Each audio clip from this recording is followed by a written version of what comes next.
Eu sou Mário Persona e essas são as respostas que eu dei aos que me perguntaram sobre a Bíblia. Hoje eu acordei, sabe quando você acorda com uma coisa na cabeça assim, você não consegue descobrir a razão de algo, né?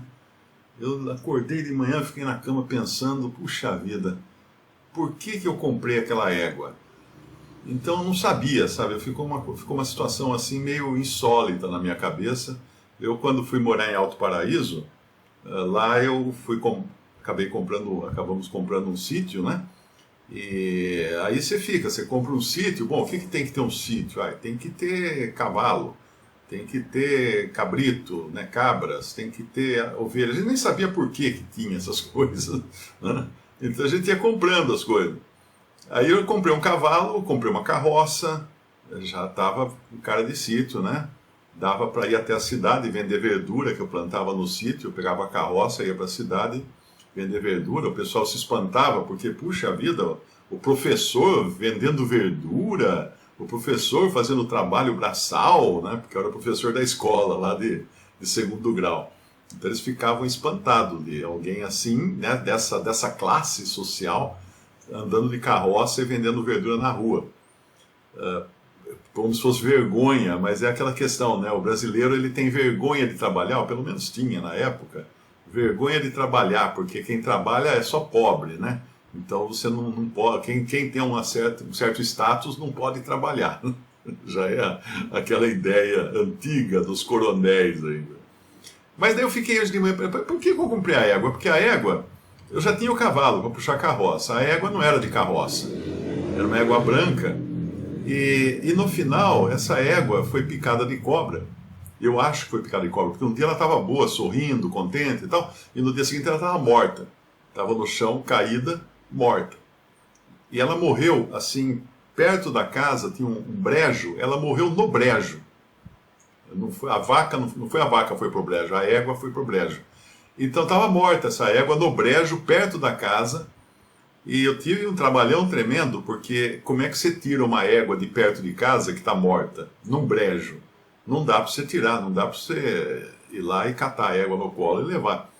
E eu não tinha recurso ali para tirar essa égua. Então o que eu fiz? Eu peguei um machado e um facão e comecei a cortar a égua. Comecei a picar a égua, né? Tem a coisa, aquele que vai picar a mula. Então deve ter também picar a égua. Daí eu cortei as pernas da égua, cortei o pescoço da égua, e aí a perna eu conseguia arrastar as pernas, as patas, a cabeça com o pescoço também, e fui levando para longe. Ficou o tronco. O tronco deu mais trabalho, porque daí tem que puxar pelo rabo aquele tronco separado. Então eu fiz ali um trabalho digno de um filme de terror, né? Quem vê o que é destroçar uma égua. Mas a questão é por que eu fui comprar aquela égua? Eu não sabia a razão. Fiquei pensando hoje, a gente estava brigando para não gastar dinheiro, então eu fui comprar uma égua. Não tinha serventia nenhuma aquela égua, né? A não ser que ela desse potro, né, do cavalo. Mas sabe o que é? Isso, você quando é jovem, você não sabe exatamente como disponibilizar os bens que você tem, e muito menos o tempo que você tem. Então você tem sonhos e acha que, puxa, se eu tiver uma égua, eu vou ser feliz. Aí compra a égua, né? Se eu tiver carneiros, né, ovelhas, eu comprei 2 ovelhas e um carneiro, eu vou ser feliz, ovelha e carneiro. Se eu tiver cabras, 2 cabras e um bode, comprei também, vou ser feliz. E as galinhas também. Então você faz planos na vida como se, conseguindo cumprir certas etapas, você iria também conseguir encontrar a felicidade. Todos nós temos isso. A diferença é que quando nós somos jovens, nós temos uma lista muito longa de desejos para conseguir a felicidade. E a gente vai ficando velho depois, vai acabando a energia, a vontade, vir aposentado, né? Aí não quer mais fazer nada. Aí você já não tem mais, você vai arriscando da lista, né? Que imagina que eu vou fazer isso de jeito nenhum.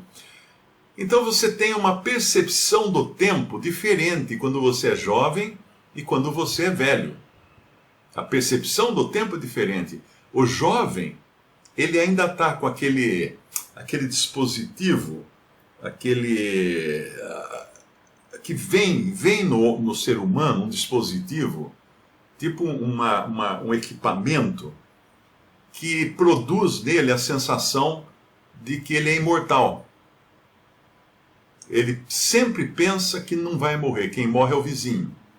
Quem morre é o outro.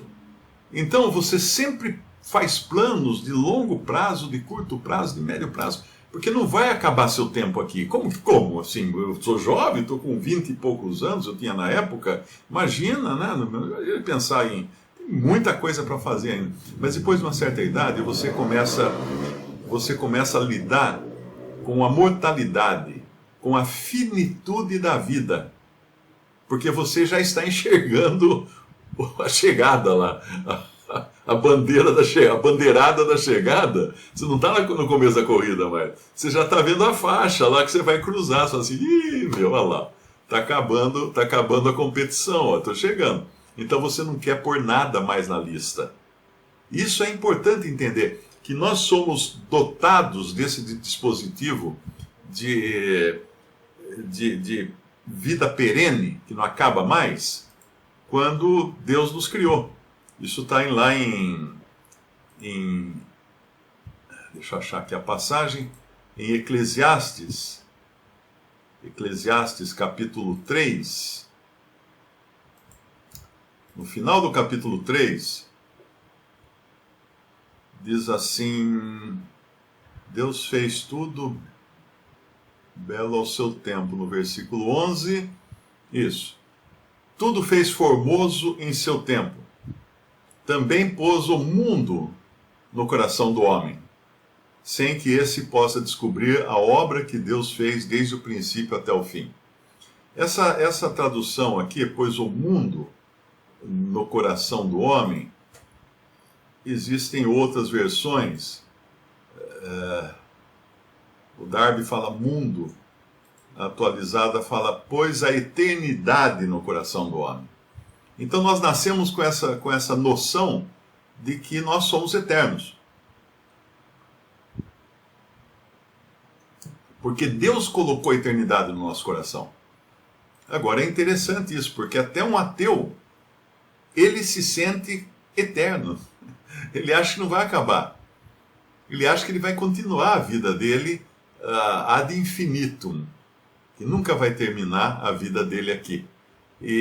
Mas isso porque Deus colocou isso quando ele soprou o Espírito no homem. Porque o Espírito é assim, imortal.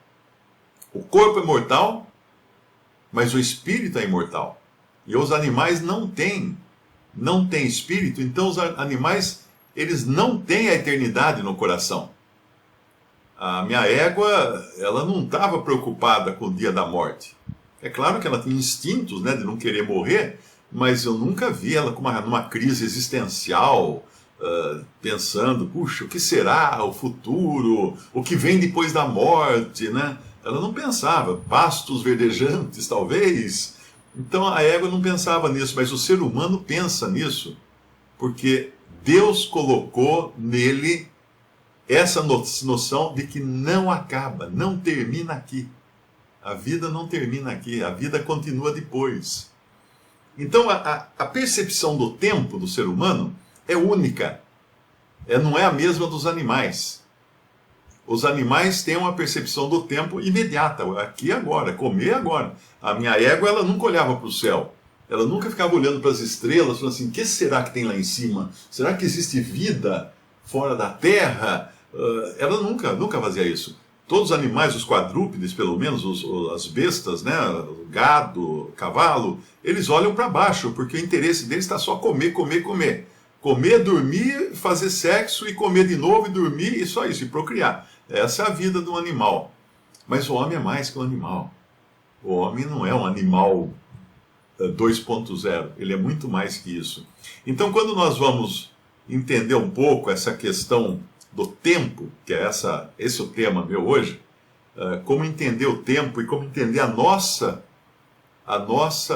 vivência no tempo, o nosso lugar no tempo, sabendo que o nosso tempo aqui, como fala na Bíblia, né, quando quando muito é 70 anos. E quem passa disso, chega aos 80, mas ainda assim já capengando.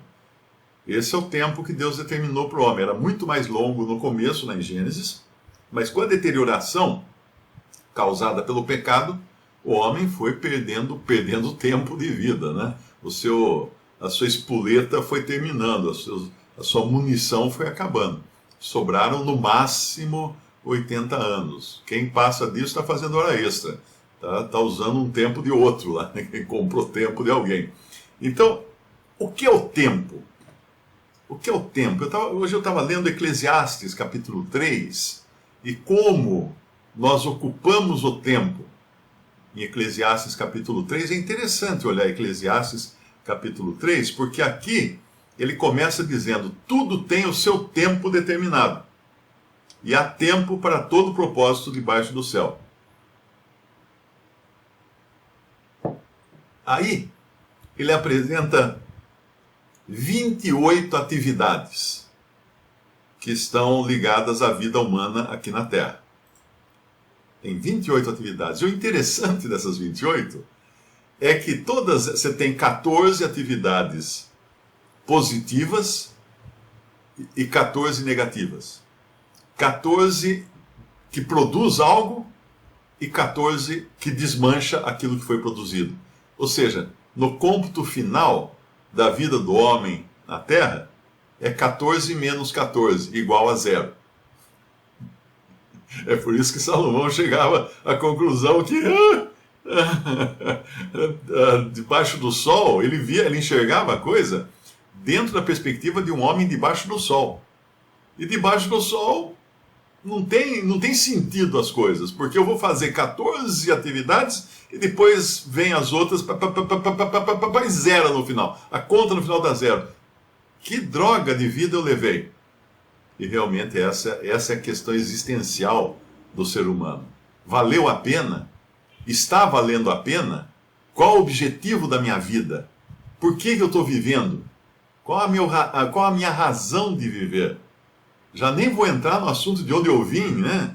Eu vou pegar na segunda parte. O que eu estou fazendo aqui? E para onde eu vou? Essas são as questões. Você ficar preocupado com a questão de onde eu vim é perder tempo. Claro que o cristão sabe que veio de Deus, da criação, não é? Mas qualquer ser vivente hoje já está aqui. Você está num aeroporto lá que você estava dormindo, o avião desceu, você acorda meio com sono assim, desembarca na fila, todo mundo embarcando, você desembarca também, você olha e fala assim: de onde eu vim? O que eu estou fazendo aqui?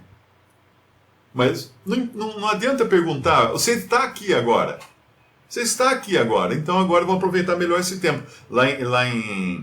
Vamos lá para o nosso capítulo 3 de Eclesiastes, versículo 2, há tempo de nascer e tempo de morrer. Isso aqui, nascer, já é uma coisa que nós não temos interferência nisso. Eu não me lembro de ter pedido para os meus pais terem um ato sexual, porque eu estava louco para nascer. Não me lembro disso. Essa parte eu sofri amnésia. Eu não lembro disso. Foi uma decisão deles, que fala lá em João capítulo 1, né? Quando fala do que nasce de novo, do que crê em Jesus, tem o poder de ser filho de Deus, os quais não nasceram da carne, nem da vontade do homem, nem do sangue, nem da vontade do varão, mas de Deus. Por quê? Porque as outras coisas são feitas da vontade do homem. Ah, mas não foi Deus quem me criou? Não. Assustou agora? Não. Deus não me criou. Deus não me criou. Deus criou Adão. Deus criou os anjos. Mas a mim, o meu ser natural, eu vim ao mundo pela vontade de meu pai e de minha mãe. Porque se meu pai e minha mãe não tivessem tido um ato sexual, eu não ia, de repente, simplesmente aparecer aqui. É claro que nós sabemos que Deus é que cuida para que haja vida naquele embrião ali, naquele espermatozoide que encontra aquele óvulo, e aí Deus produz vida ali. Mas como criação, o único ser criado foi Adão. E Eva que foi tirada de Adão. Hoje uma pessoa até perguntou assim, como é que entender como que uma mulher pode ser criada a partir de uma costela? O cara perguntou, né? Eu falei assim, como é que você vai entender que um homem possa ter sido criado a partir do barro da terra? É uma coisa. Você acha que é mais difícil criar um homem do barro do que uma mulher de uma costela? Né? Deus cria do jeito que ele quiser. Deus é o poder de Deus. Mas aquele Adão era o protótipo. A partir dele vieram nascendo, então, pessoas. E nós estamos aqui agora. Não fomos diretamente criados por Deus. Os anjos foram, Adão foi, tanto é que eles são chamados filhos de Deus. Os anjos são filhos de Deus, Adão, filho de Deus. O Senhor Jesus não foi nunca criado. Ele sempre existiu. Mas ele, quando veio ao mundo, ele veio encarnado. Ele foi Maria virgem. O Senhor foi gerado no ventre de Maria sem contato com o pecado. E eu quero crer, inclusive, eu entendo assim, sem contato com Maria. Mas como que ele podia? Ele não era da linhagem humana pecadora de Adão. Porque Maria era pecadora. Como todos são pecadores. Não fala isso para um católico que ele vai ficar bravo. Ele fala que não, ela era sem pecado. Maria é imaculada, né? Mas por quê? Porque senão ela tem que ser sem pecado para receber Jesus. Bom, então para ela também ser pecado, a mãe dela tem que ser sem pecado, né? E a avó e a bisavó e tal, daí você vai chegar lá em Adão também, vai chegar em Adão e Eva.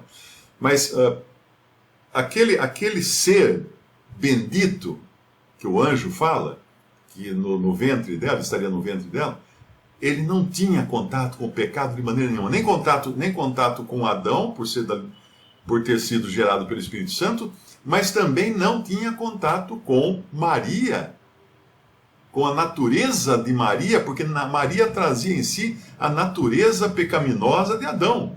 Ela não era Maria Imaculada. Ela é Maria pecadora, perdoada dos seus pecados pela fé também, justificada pela fé, melhor dizendo. Mas, então esse também foi chamado de Filho de Deus. Agora, quando eu falei que nós não fomos criados por Deus, eu faltei com a verdade. Porque eu fui criado por Deus. Eu fui criado por Deus. E você foram criados por Deus também. Não naquela vez que você abriu o berreiro na hora que saiu da barriga da sua mãe. Não. Depois, quando recebeu a Jesus, recebeu o poder de ser filho de Deus.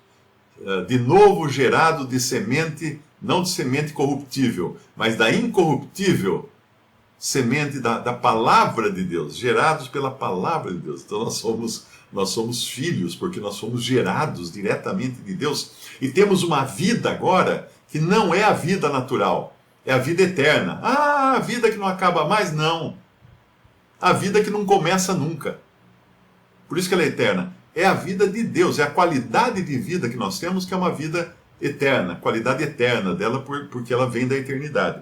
Então, se nós voltamos lá para o nosso capítulo de Eclesiastes, há tempo de nascer, tempo de morrer, tempo de plantar, tempo de arrancar que plantou, tempo de matar, tempo de curar, tempo de derribar, tempo de edificar, tempo de chorar, tempo de rir, tempo de plantear, tempo de saltar de alegria, tempo de espalhar pedras e tempo de ajuntar pedras, tempo de abraçar, tempo de afastar-se de abraçar, tempo de buscar e tempo de perder, tempo de guardar, tempo de deitar fora, tempo de rasgar, tempo de coser.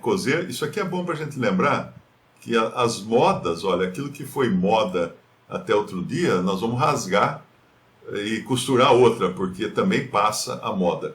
Tempo de estar calado e tempo de falar, tempo de amar, tempo de aborrecer, tempo de guerra e tempo de paz. Que proveito tem um trabalhador naquilo com que se afadiga? E aí ele vai chorar as mágoas aqui, porque o livro de Eclesiastes é a confissão de Salomão.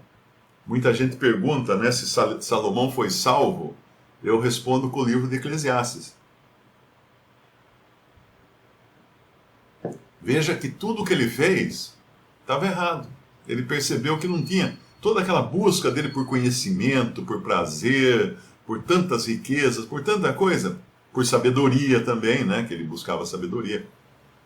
Era tudo vaidade, mas vaidade no sentido da vida na terra, porque Salomão, ele escreve aqui em Eclesiastes o que acontece debaixo do sol. E lá no versículo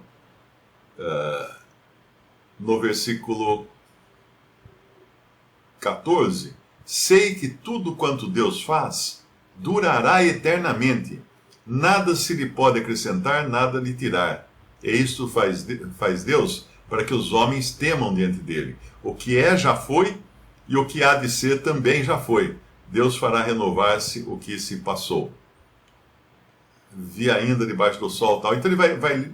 Eu estava lendo na versão atualizada, esqueci de trocar aqui a versão, mas também é boa.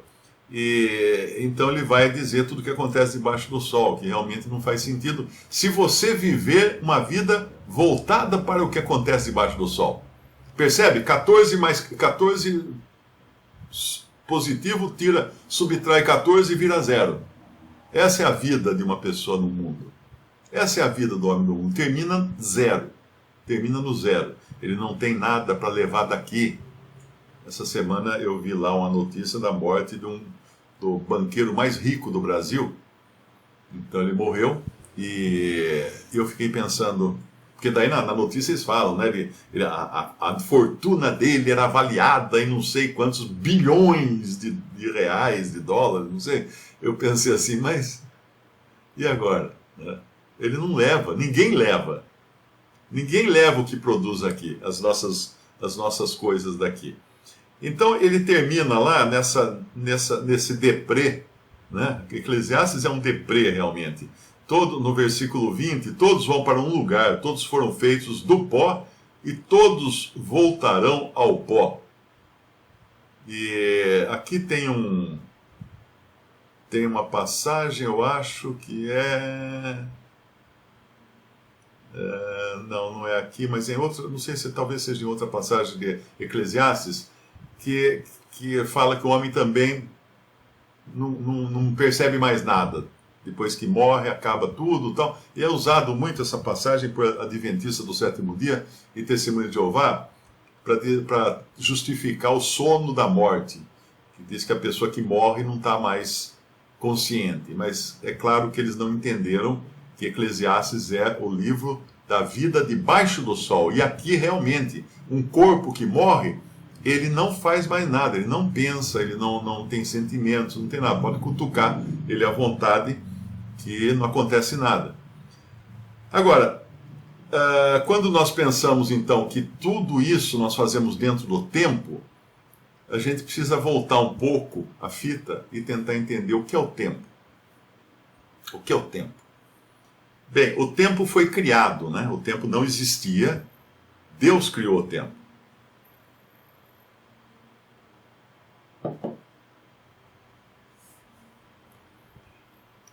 Quando ele criou, ele não existia, quando não existia nada, Deus existia.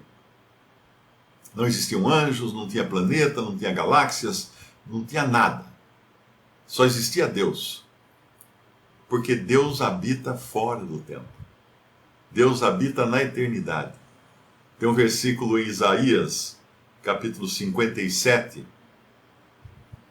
Isaías 57, o versículo é o 15.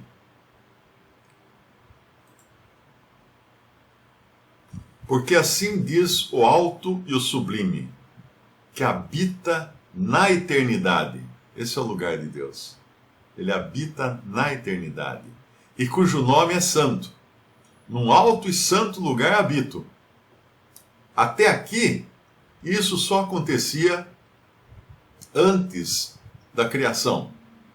Mas depois da criação, a gente acrescenta o restante do versículo. Como também habito com o contrito e abatido de espírito para vivificar o espírito dos abatidos e para vivificar o coração dos contritos. Esse é o Deus da Bíblia. Ele habita no infinito, acima de todos os céus, e ele se compadece, se compraz em estar com os homens. O gozo do Senhor, como representado pela sabedoria personificada ali em Provérbios, acho que é capítulo 8, se não me engano, é habitar com os filhos dos homens, é estar a alegria de habitar com os filhos dos homens. Então Deus tem esse prazer porque Ele criou os seres humanos, porque Deus tinha tanto amor para dar, que Ele não quis reter para si mesmo. Embora Deus, sendo uma trindade, Ele já exercitava o amor na eternidade. Por isso que é uma tremenda bobagem pensar em Alá, por exemplo. Alá é um Deus único. Um Deus, só uma pessoa divina. Então ele não pode ser amor, porque Deus é amor. Se você tem um Deus que é uma pessoa só, isolada, divina, ele não pode ser amor. Porque ele ama quem? Na eternidade ele amava quem? Não tinha quem amar. Percebe? A mesma coisa, algumas doutrinas chamadas cristãs, né? De Testemunho de Jeová, por exemplo, de Mormons, todos eles falam, não, Deus é um, não creio na Trindade, não, a Trindade não existe. A Trindade foi inventada pela Igreja Católica. Todo mundo põe a culpa na Igreja Católica de tudo, né? Até das verdades bíblicas colocam a culpa na Igreja Católica. Hoje eu gravei com os irmãos lá de Goiânia, porque um perguntou, leu um artigo de alguém que publicou no Facebook o que os judeus ensinam sobre o diabo e diz que o diabo não existe. Então, que na verdade, da tentação de Jesus, quem tentou foi ele próprio que tentou a si mesmo com o seu ego. Olha o absurdo. Olha o absurdo. Então, quando você sai da Bíblia, sai da palavra de Deus, cai nesses absurdos, nesses erros. Mas o Deus da Bíblia é triuno.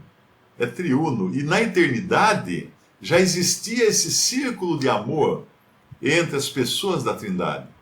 Porque o Senhor Jesus fala várias vezes que o Pai me ama. Eu amo o Pai. Quando começou esse amor? Na eternidade. Por isso Deus é amor. E Deus ama tanto, é tanto amor, Deus, que não dá para quantificar, que Ele queria também amar. E Ele então produziu pessoas para amar. Olha que coisa linda. Ele produziu os seres humanos para que Ele pudesse amar os seres humanos. E os fez ainda à sua imagem e semelhança. Porque Ele queria amar, Ele tinha muito amor. E é assim que nós viemos parar aqui. Então lá em Isaías 57:15 fala que Ele habita, o alto e sublime, né, habita na eternidade. O lugar da habitação de Deus é na eternidade. Mas quando a gente vai também em 1 Timóteo 6, versículo 16, nós vamos encontrar ali dizendo que aquele que tem, ele só, a imortalidade. E imortalidade aqui, eu acho que vai muito além de não morrer. Porque ele é imortal nos dois sentidos, né?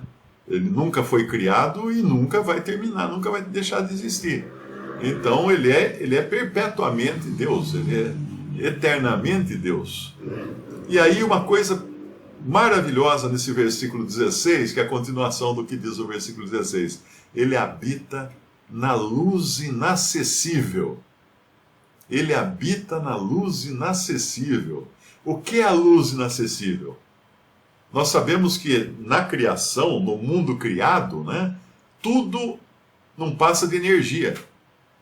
Todas as coisas. Eu estou falando aqui para vocês estão escutando energia sonora, né, ondas sonoras dentro de um espectro que ela viajou por ondas eletromagnéticas da internet, chegaram essas ondas aí no alto-falante de vocês, se reverteram em energia sonora, em ondas sonoras. É tudo não passa. Se você pegar qualquer objeto, eles são átomos e outras partículas menores. Agora, cada vez eles descobrem partículas menorzinhas, né? Eles são átomos, partículas que, na verdade, eles são ondas de um espectro de ondas. E que você tem a luz, você tem o som, você tem uma série de coisas dentro desse espectro. Agora, Deus habita fora da curva, vamos falar assim. Porque Ele habita na luz inacessível. A luz fora do espectro. É esse lugar que Deus habita. Agora, ele continua falando aqui, habita na luz inacessível, a quem nenhum dos homens viu e nem pode ver, ao qual seja honra e poder sempre eterno. Amém. Então, ninguém viu a Deus jamais. E ninguém vai poder ver a Deus. O que nós vemos é Cristo, é Deus homem, Senhor, o Filho de Deus encarnado.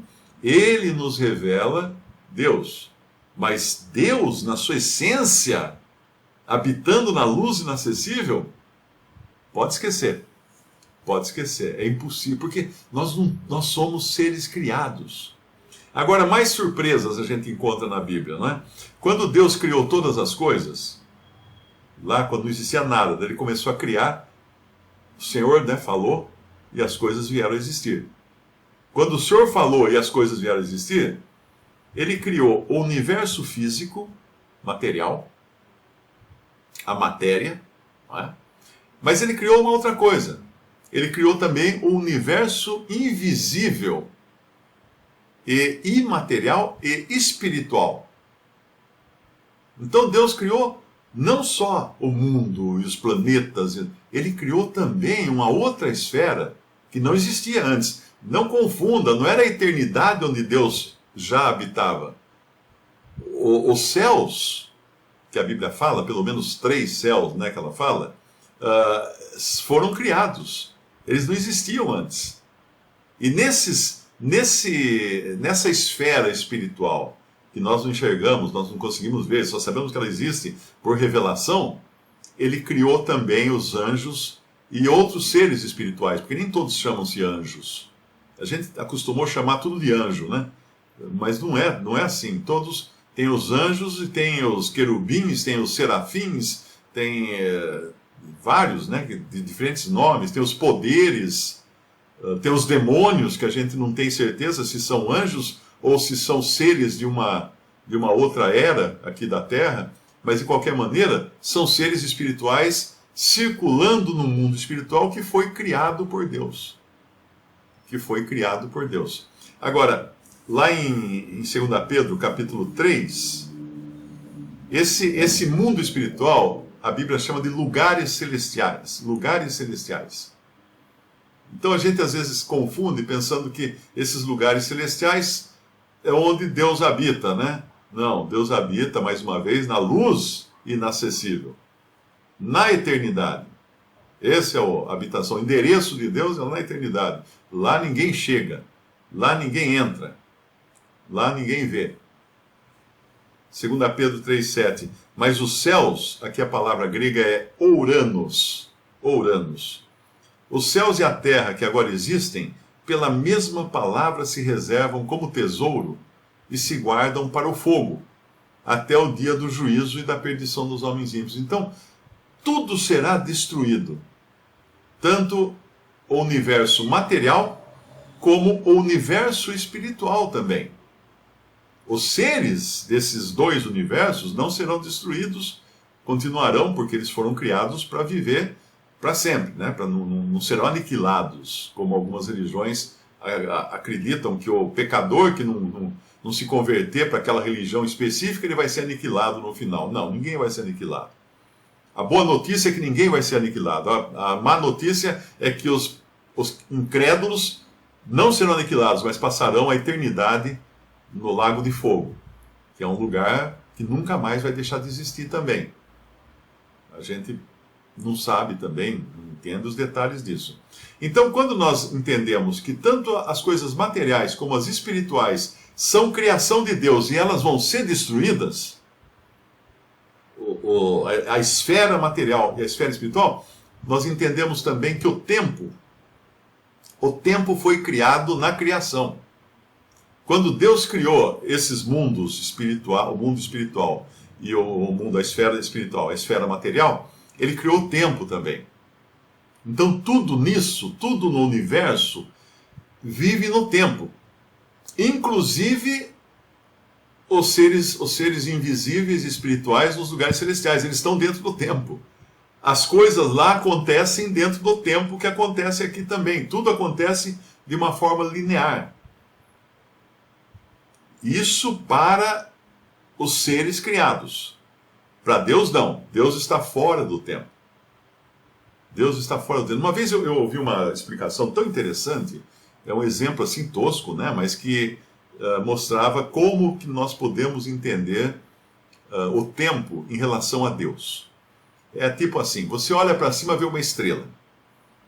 Aquela estrela está a 300 milhões de anos-luz da Terra, sei lá.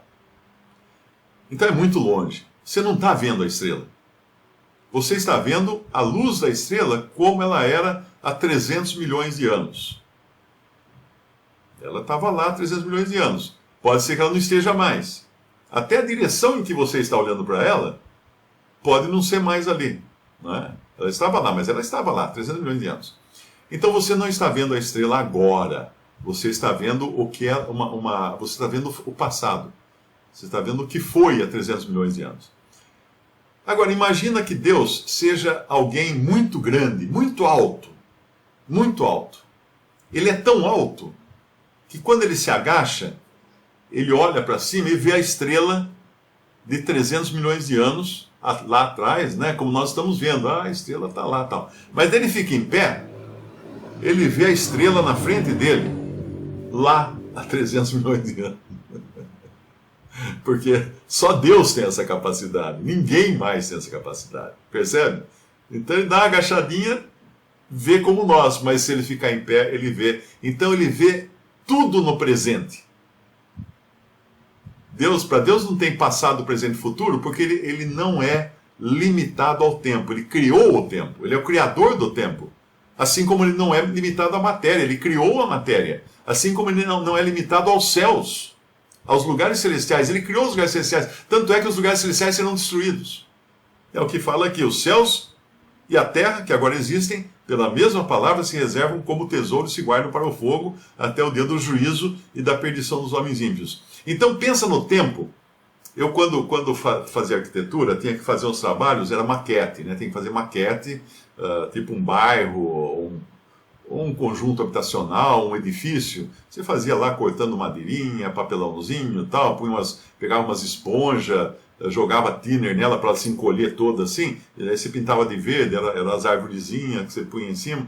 Então tinha esse trabalho para fazer na faculdade. Mas o primeiro passo para você fazer a maquete, e Deus fez uma grande maquete, uma maquete maravilhosa, universal, interestelar. Deus fez uma maquete. Mas para ele fazer a maquete, ele fez primeiro. Então a gente precisava comprar um pedaço de madeira compensada para fazer a maquete em cima dessa madeira compensada. Essa madeira compensada, a base da maquete é o tempo. Então eu tinha uma base para construir minha maquete. Eu não podia construir fora da base. Eu tinha um tempo, trocando agora em miúdos, eu tinha um tempo para construir a minha maquete. Não podia construir fora do tempo. E cada um de nós tem um tempo para construir sua maquete. Lembrando que, nesse tempo, 14 atividades positivas serão neutralizadas por 14 atividades negativas e 9 fora vai dar nada no final. Vai dar zero a conta no final. Pelo menos no sentido das obras humanas nesta plataforma que chama-se tempo aqui. Depois nós vamos chegar um pouco mais além disso, né? Você está falando assim, então não adianta fazer nada, não vai ter nada, vai ter valor? Calma. Não vou contar o fim da série. Só estou no primeiro episódio ainda da série. Nós estamos vendo uma série aqui, né? A série O Tempo. Então essa plataforma, nós nascemos na plataforma do tempo e nós vamos chegar um dia a sair da plataforma do tempo. Vai acabar o nosso tempo aqui, pelo menos o tempo aqui vai acabar. E vamos sair. Lá em Salmo 31, versículo 15, diz assim, os meus tempos, e aqui a tradução mais direta seria os meus dias, estão nas tuas mãos. Isso um crente falando. Mas também um incrédulo, porque quando Deus falar, não vai ter uma nova temporada da série. Vamos terminar a série nessa temporada. Puf, acabou. Morreu. Na Bíblia, tempo aparece com diferentes palavras gregas. O interessante é que o grego ele é tão rico que ele tem palavras diferentes para uma palavra que a gente usa sempre a mesma. Por isso que nós perdemos muito lendo em português ou inglês ou qualquer língua moderna, porque o grego é muito mais elaborado. Inclusive os idiomas, eles são um problema para os evolucionistas. Porque embora todas as coisas você pode achar, né, acreditar no que diz lá o Darwin, de que a minhoca criou asa e saiu voando, e ficou cada vez mais complexa, e hoje nós temos o ser humano, que é o ser mais complexo do planeta, porque ele evoluiu. Peraí, mas e a língua? E os idiomas? Por que ele anda de marcha ré? Porque os idiomas mais antigos são mais complexos do que os idiomas modernos. Você tem muito mais palavras para designar muito mais sentimentos e muito mais objetos e muito mais coisas. Então o Salmo 31,15, quando fala os meus tempos estão nas tuas mãos, seria os meus dias, quer dizer, um período limitado de tempo. Eu estava olhando aqui o dicionário grego, aion no Novo Testamento, que é traduzido às vezes como era ou mundo, às vezes traduz como mundo, né? O fim do mundo, mas na realidade é o fim da era, de uma era. Essa palavra aion, ela significaria um período indefinido de tempo, mas que é determinado por características morais ou espirituais.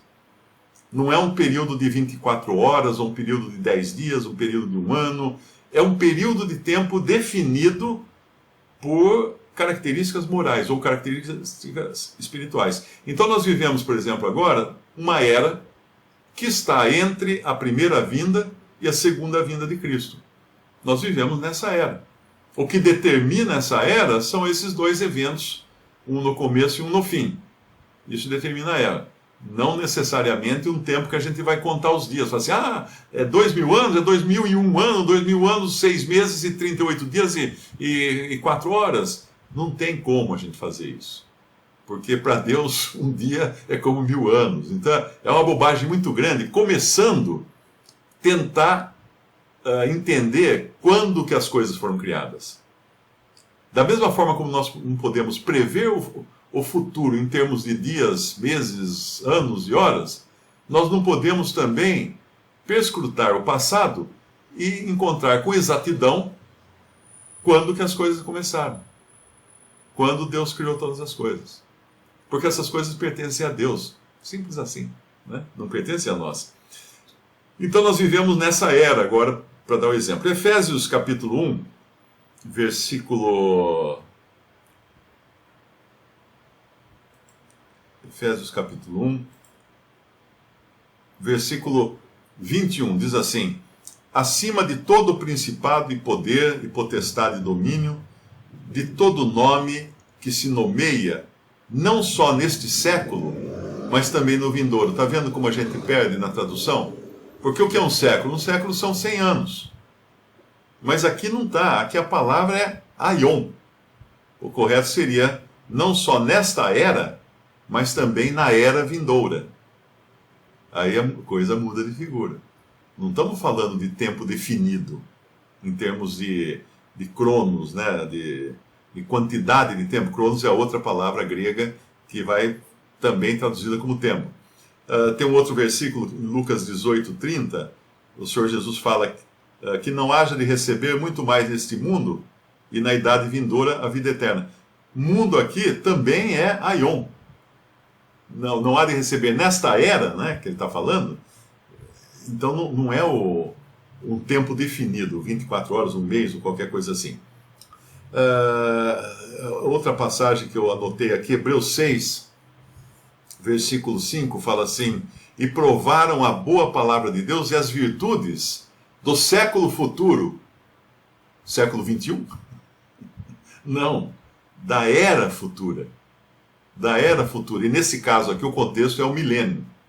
É uma era de 1000 anos. Então é um século de 1000 anos. Então não faz sentido tratar isso como século de 100 anos. É uma era de 1000 anos, né? Aí nós temos a outra palavra, essa que eu falei aqui, aion, com todas essas passagens, que significa um período indefinido de tempo, mas limitado por certos acontecimentos, né? Um aqui, outro ali. Por exemplo, nós estamos vivendo numa era pós 11 de setembro.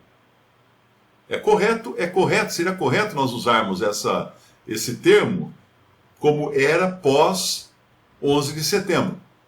Por quê? Porque no dia 11 de setembro, quando aqueles aviões bateram naqueles prédios, o mundo mudou. No dia seguinte, o mundo já não era igual. E nós estamos vivendo agora numa era pós-Covid. Esse ano deu uma guinada no mundo, na história da humanidade, quando entrou um vírus na história da humanidade e mudou tudo. Então nós estamos na era pós-Covid, tanto é que é usado esse termo. Eu uso quando faço palestra agora, né, como viver e trabalhar na era pós-Covid. É isso que eu falo nas empresas. Falo nas empresas não, falo aqui de casa para meus clientes. Fiz uma palestra ontem, assim, sexta-feira assim também. Como viver e trabalhar na era pós-Covid, que é a era que nós estamos agora. Agora, então vem depois o que a Bíblia chama de Cronos, e às vezes Kairos, que aí sim são tempos, Cronos são tempos, Kairos são estações. Então o Cronos, ele é uma quantidade de tempo definida. Então quando nós falamos de um século de 100 anos, é Cronos. Um dia de 24 horas é Cronos. Uma hora de 60 minutos é Cronos. Então Cronos é quantidade de tempo, é duração, é um período determinado. Quando fala lá em Mateus 2:7, então Herodes, chamando secretamente os magos, inquiriu exatamente deles acerca do Cronos, do tempo, né? O português mistura tudo, ficou tempo. Mas é do Cronos em que a estrela lhes apareceram. Ou seja, ele queria a data, o dia e a hora em que a estrela apareceu. Ele queria uma data definida. Agora, quando nós falamos de Kairos, porque são Cronos e Kairos, tempos e estações, traduzidos como tempos e estações na Bíblia. Quando nós falamos de Kairos, é a qualidade do tempo que é determinada por certos eventos, oportunidades, né, que surgem. Porque Cristo, estando nós ainda fracos, morreu a seu tempo, Kairos, pelos ímpios. Ou seja, morreu naquele momento da oportunidade de morrer para salvar os pecadores. E, quando fala tempo de refrigério também, tempo de ignorância, tempo dos gentios, tudo isso é Kairos. E por isso que lá em Atos capítulo 1, versículo 7, ele fala assim: disse-lhes, não vos pertence saber os tempos ou as estações que o Pai estabeleceu pelo seu próprio poder. Ou seja, não adianta querer adivinhar dias e datas e meses e anos, e muito menos as estações ou a qualidade das coisas que irão acontecer nisso. Então não cabe ao Senhor, essas coisas que fazem, esses caras que fazem cálculos de quando Cristo vai voltar, de quando o mundo vai acabar, de quando... Não faz sentido nenhum. Porque não vos pertence saber os tempos e as estações. Não falou só os tempos, tipo dia, mês, ano, hora. Também as estações, ou seja, os períodos marcados por certos eventos. Não cabe a nós saber essas coisas. Então pensa assim, e ele fala também em 1 Tessalonicenses 5, versículo 1, ele fala: irmãos, acerca dos tempos e das estações, não necessitais que se vos escreva. Agora pensa o seguinte, imagina Cronos como um encanamento de água. Você tem um cano de água onde a água corre. Isso é Cronos. É o tempo correndo nesse encanamento.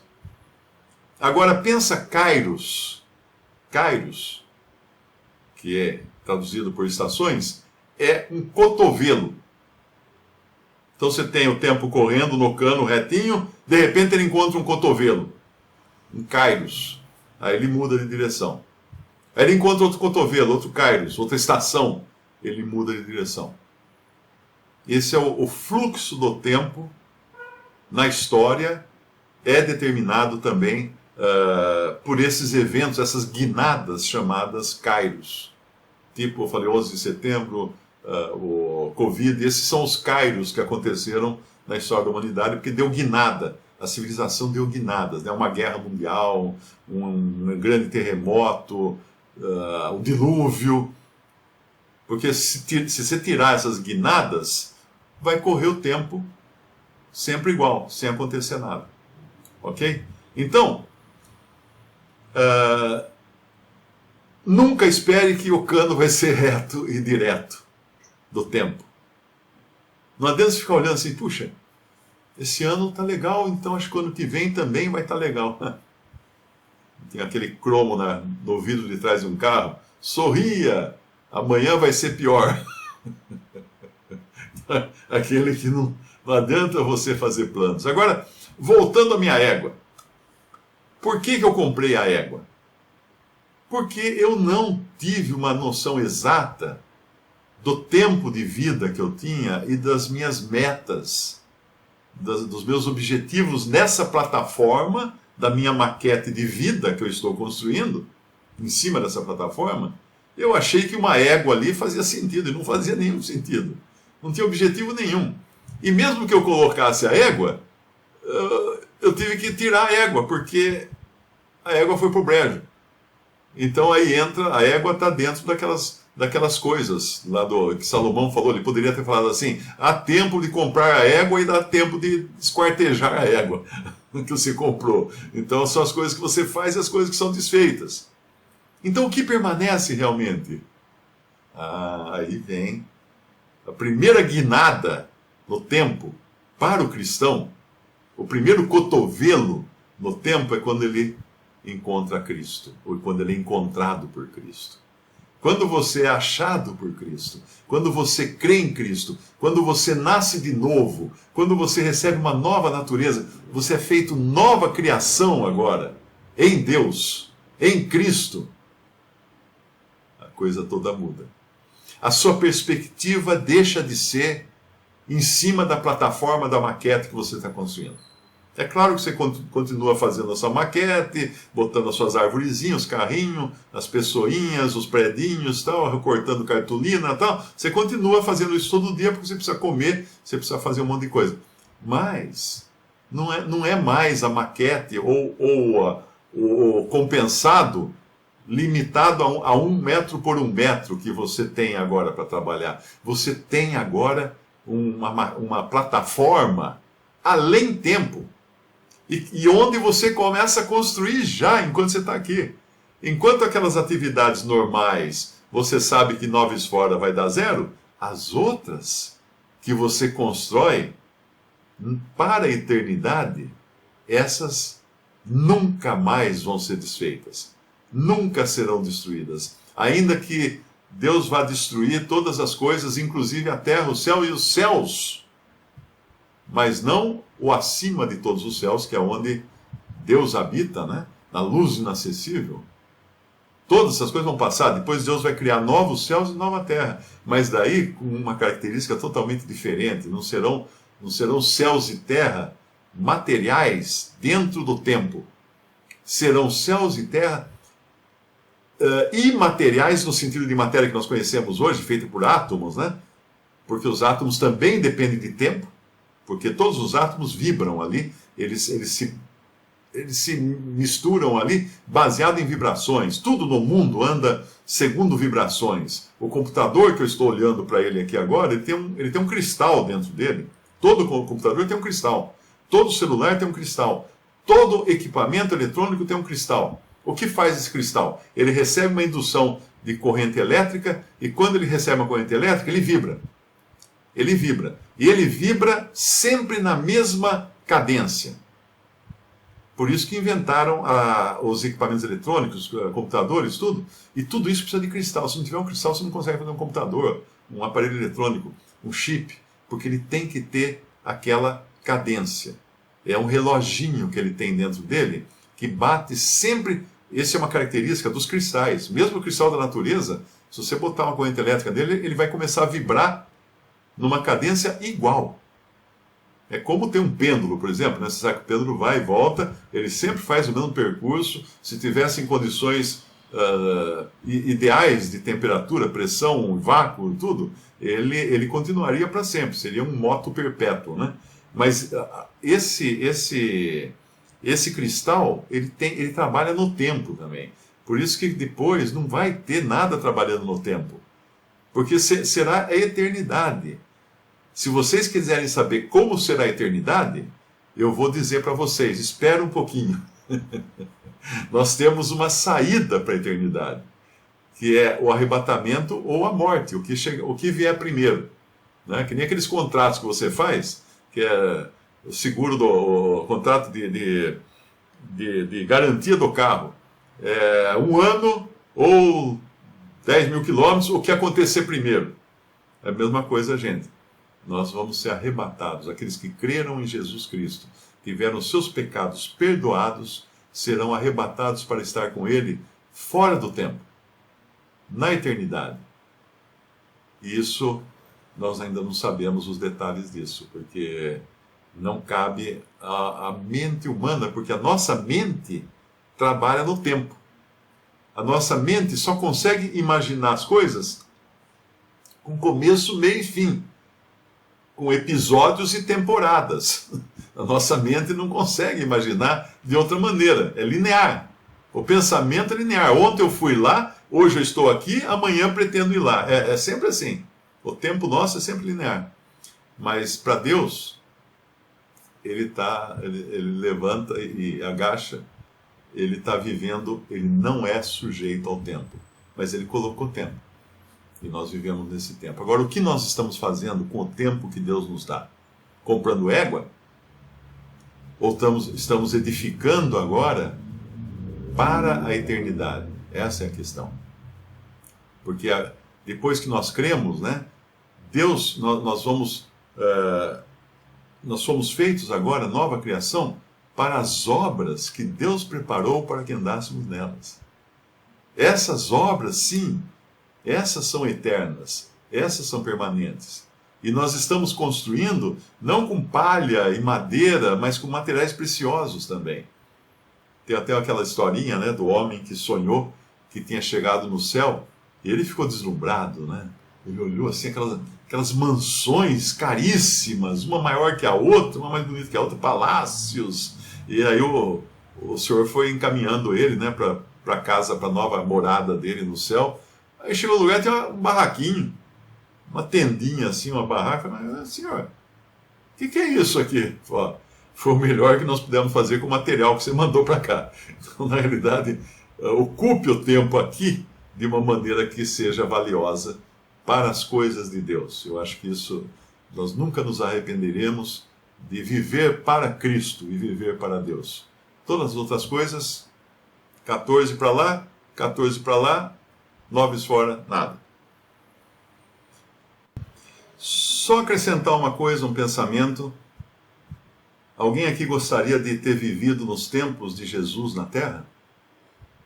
Não. Porque o tempo em que nós vivemos hoje é o melhor e mais privilegiado tempo para um cristão viver. Nos tempos de Jesus, não. Por mais bendito que fosse, não. Porque já não o conhecemos, a ninguém conhecemos segundo a carne. E ainda que o tenhamos conhecido segundo a carne, já não o conhecemos agora, da mesma maneira. Fala em 1 Coríntios, 2 Coríntios, acho que é, né? Não conhecemos da mesma maneira. Então nós conhecemos um Jesus agora ressuscitado.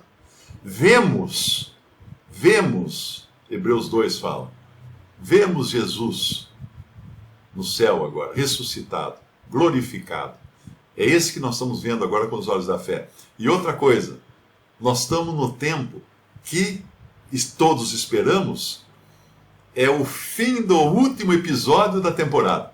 Da última temporada, ou pelo menos da temporada que nos cabe, não é? Então nós estamos vendo coisas acontecer que, uau, é emocionante viver nesse tempo. Não queira viver em outro tempo. Esse é o tempo que o Senhor nos deu para viver. Então nós devemos fazer o melhor desse tempo, usá-lo da melhor maneira possível para o Senhor e aproveitar as oportunidades, como Esther, correndo risco de vida, de morte, né, de se apresentar ao rei para interceder pelo seu povo, ou como meu pai no portão da casa daquele homem, minutos antes do homem passar para a eternidade. Você imagina, do portão ele passou para os portões eternos, naquela última chance de falar para uma pessoa da salvação que há em Cristo Jesus. Então, Não queira viver em outro tempo. Viva nesse tempo e faça o melhor que você puder fazer desse tempo para a glória de Deus. É isso. Visite respondi.com.br. Adquira os livros ou baixe e-books. Visite 3minutos.net. Baixe o aplicativo.